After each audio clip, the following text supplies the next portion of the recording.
కున్నావు, కొత్తగా పనికి పోయినావు, గుంత దవ్వుతుంటే చేతికి ఏమొస్తుంది? పురుషులలో పుణ్య పురుషులు ఈ మాట చెప్పుదురుగాక, ఏమొస్తుంది? బంగారు ఉంగరాలు వస్తాయా?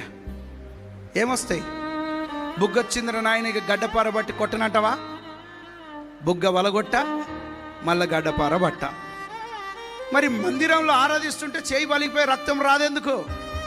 కనీసం రక్తముతోనైనా దేవుడిని ఆరాధించే ఒక అనుభవంలోకి వస్తావేమో. అమ్మా మా ఎమ్మల్లారా, కొత్తగా పెళ్లి చేసుకొని గంట పట్టుకుంటే చేతికి ఏమవుతుందమ్మా?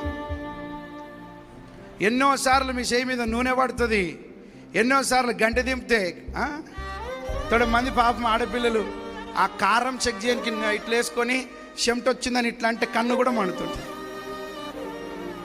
కలవర పట్టుకొని కలుస్తుంటే బుగ్గలు వచ్చి నేను విడిచిపెడతారా తల్లి? మరి ఈడ గుడికి రాగానే ఒక మాట చెప్తా, అక్కడ నువ్వు ఎంత బలము పెట్టి పని చేస్తే నీ పని ఎంత తొందరగా ముగుస్తుందో అంత ఆత్మశక్తి కలిగి నువ్వు ఇక్కడ ఆరాధిస్తే అపవాది అంత తొందరగా లయమైపోతాడు.